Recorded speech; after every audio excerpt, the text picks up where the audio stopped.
Welcome back. میرا آپ سے ایک سوال ہے کہ یہ جو جماعت ہے مسلم لیگ نون نواز کے نام سے ہے، اور نواز شریف صاحب جب آئے تو یہ کہا گیا کہ وہ وزیر اعظم بنے، اشتہار بھی چھاپے گئے، لاہور کے جلسے میں انہوں نے کبوتر بھی اڑائے، بڑا بھرپور استقبال تھا، اور یہی نون لیگ کے ورکرز کہہ رہے تھے کہ نواز شریف صاحب وزیر اعظم بنیں گے. لیکن آپ لوگوں نے بھی ایک بظاہر کمپرومائز کیا اور شہباز شریف صاحب کو وزیر اعظم بنا دیا. تو جو ایک پولیٹیکل انڈیپینڈنس کی یا سویلین بالادستی کی بات عمران خان کرتے ہیں یا میاں نواز شریف کرتے ہیں، وہ سنگ میل تو آپ کی پارٹی بھی حاصل نہ کر سکی. یہ بات درست ہے، مگر چوہدری صاحب آپ کو یاد ہوگا کہ نواز شریف نے 2017 میں یہ ووٹ کو عزت دو کا سلوگن نہیں دیا تھا. نواز شریف 93 میں جب ہٹائے گئے تو اس وقت سے نواز شریف کہہ رہے تھے کہ میں ڈکٹیشن نہیں لوں گا. اس وقت سے نواز شریف کہہ رہے تھے آئین قانون کی بالادستی ہونی چاہیے، اور مختلف اوقات میں جب وہ اپوزیشن لیڈر ہوتے تھے یا حکومت میں ہوتے تھے تو وہ اس پہ کام بھی کرتے رہے. یہ آج اگر پاکستان بھر میں اور خاص طور پر پنجاب میں یہ بات اگر کوئی کرتا ہے، اور یقیناً کر رہے ہیں لوگ، کہ آئین قانون کی بالادستی ہونی چاہیے، تمام اداروں کو آئینی حدود و قیود میں رہنا چاہیے، تو یہ نواز شریف کی وہ دی ہوئی تربیت ٹریننگ ہے کہ جس کی وجہ سے آج لوگوں کے ذہنوں میں یہ بات ہے کہ پاکستان اگر ترقی کر سکتا ہے تو ما سوائے آئین قانون پر عمل کر کے کر سکتا ہے، اس کے بغیر نہیں کر سکتا. اب آجیں جو آپ سوال کرتے ہیں، لیکن جس سویلین بالادستی کی آپ بات کرتے ہیں، ذرا مجھے بیان فرمائیے اپنے سینے پہ ہاتھ رکھ کے کہ کوئی سویلین بالادستی ہے؟ کیا محکموں میں وزیر بااختیار ہیں؟ یہ تو اور ہی لوگ ہیں جو سب کچھ کر رہے ہیں، اور یہاں تک بھی ہے کہ کچھ وزیر ایسے ہیں جو وزیر اعظم صاحب کی ڈائریکشن یا ان کی انسٹرکشن پر تو چلتے ہی نہیں ہیں. چوہدری صاحب میں بھی سینے پہ ہاتھ رکھ رہا ہوں اور آپ بھی سینے پہ ہاتھ رکھیں. آپ مجھے یہ بتا دیں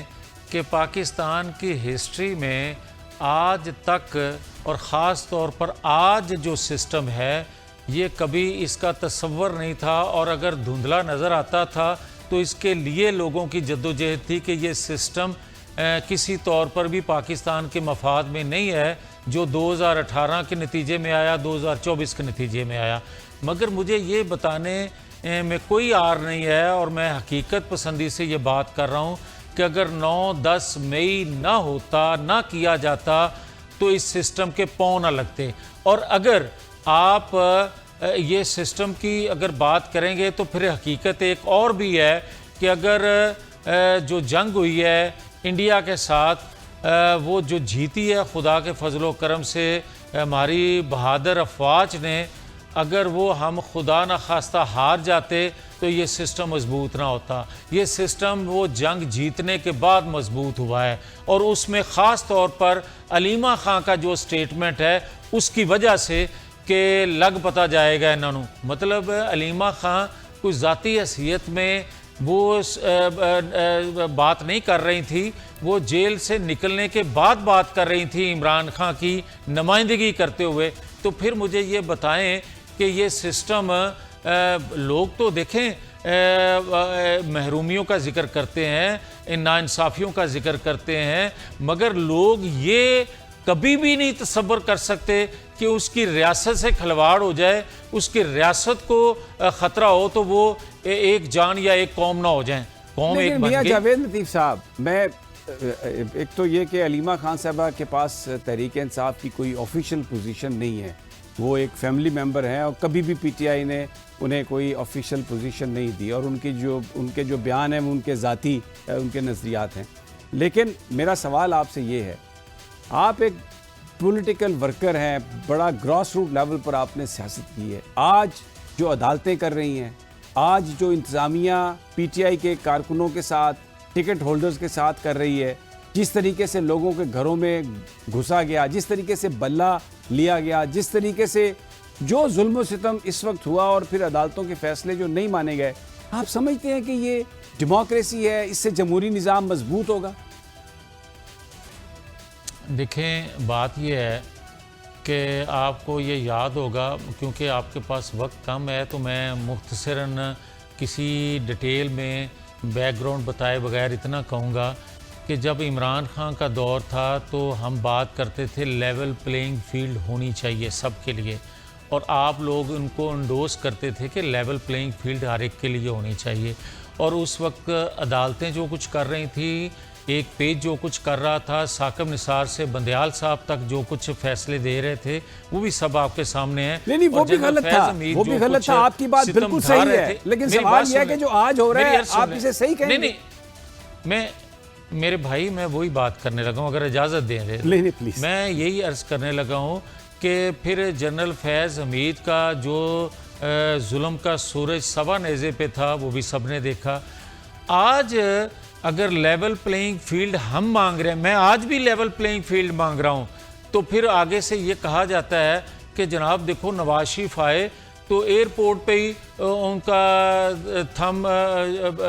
چین پہ لے لیا گیا، اور جناب دیکھو انہوں نے کتنا سہولت مل گئی، دیکھیں فاسٹ ٹریک پہ ان کو انصاف مل گیا. بھائی انصاف تو فاسٹ ٹریک پہ ہی ہونا چاہیے. یہ بتائیں کہ نواز شریف کے ساتھ ناانصافی نہیں ہوئی تھی، کیا ان سے انصاف نہیں ہونا چاہیے تھا؟ ہاں بالکل ہونا چاہیے ایک بات تھا، جو بات میں نے شروع کی ہے آپ کی درست ہے، لیول پلینگ فیلڈ. جی لیول پلینگ فیلڈ جو میں نے کہا تھا وہ آج بھی لیول پلینگ فیلڈ کی بات کرنے لگا ہوں. تو لیول پلینگ فیلڈ یہ ہے میرے بھائی کہ جو 12-13 سال آپ نے میڈیا کا، ریاستی اداروں کا، ریاستی مشینری کا، ریاست کی طاقت کا استعمال کر کے ایک بد کردار کو آپ نے صادق اور امین ثابت کرنے کے لیے زور لگا دیا. اور جو شخص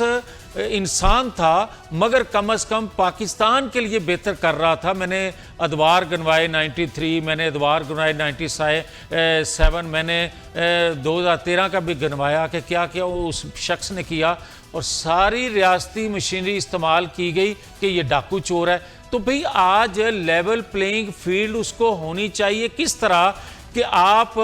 صادق اور امین جو نہیں تھا اس کو بتائیں کہ یہ صادق اور امین نہیں تھا. آپ نے جس کو چور ڈاکو لٹیرا کہا اس کو بتائیں کہ یہ چور ڈاکو لٹیرا نہیں تھا. میاں صاحب آج سپریم کورٹ آف پاکستان نے جو 9 مئی کا بیانیہ ہے، سازشی تھیوری ہے، آج اس کو انہوں نے پاش کر دیا. یہ وہی عدالت ہے جو بنی ہے ابھی 26ویں آئینوی ترمیم کے نتیجے میں، اور اس میں کوئی بندیال نہیں بیٹھا ہوا تھا، اس میں یحییٰ افریدی بیٹھا ہے. انہوں نے اس کو بالکل اڑا کے رکھ دیا، 8 مقدموں میں اس کی ضمانت لے لی ہے. تو پھر یہ اب اس کو آپ کیا کہیں گے؟ جی چوہدری صاحب، میری گزارش یہ ہے کہ ابھی آپ فرما رہے تھے کہ آج کی جو عدالتیں کر رہی ہیں، آج پھر عدالتوں نے ایک اور روپ، ایک اور فیصلہ بھی تو دیا ہے نا، جو لوگ اس سے پہلے باتیں کر رہے تھے. مگر میں آج بھی یہ کہوں گا کہ چھوڑ دینا چاہیے ان سب کو جن پر 10-10 سال کی جن کو سزائیں دی گئی ہیں. اگر ماسٹر مائنڈ کو، اگر آپ منصوبہ ساز کو، اگر آپ مرکزی کردار کو سزا نہیں دیتے، جس کی وجہ سے، اور جس کا یہ کہنا تھا کہ اگر مجھے گرفتار وہ لوگ کریں گے تو لوگ ریکٹ بھی وہیں کریں گے، تو اس کا مطلب یہ ہوا کہ پاکستان کے دفاعی اداروں پہ جو حملے ہوئے وہ اس کی منصوبہ بندی سے، اس کی ذہن سازی سے ہوئے، تو آپ اس کو چھوڑ رہے ہیں اور دوسروں کو آپ گرفتار کر رہے ہیں. وقت کیونکہ کم ہے، میں آپ کا بہت مشکور ہوں آپ آئے، لیکن میں بالکل یہ چاہوں گا کہ آپ کے پاس جب ٹائم ہو آئندہ ہفتے یا آنے والے دنوں میں تو پورا 1 گھنٹے کی نشست آپ کے ساتھ کریں اور یہ جو ساری پالیٹکس ہے یہ ڈسکس کریں، کیونکہ لگتا ایسا ہے کہ آگے بڑھنے کے لیے بہت ساری چیزوں کو بھلانا ہوگا، اور اگر ہم اسی بحث میں پڑے رہے تو پھر شاید ہم اسی جگہ چکر کھاتے رہیں گے اور آگے بالکل نہیں بڑھ سکیں گے. بہت شکریہ آپ کا. نا پر ہمارے پروگرام کا وقت ختم ہوتا ہے. انشاءاللہ نیکسٹ منڈے کو ملاقات ہوگی. اللہ نگہبان.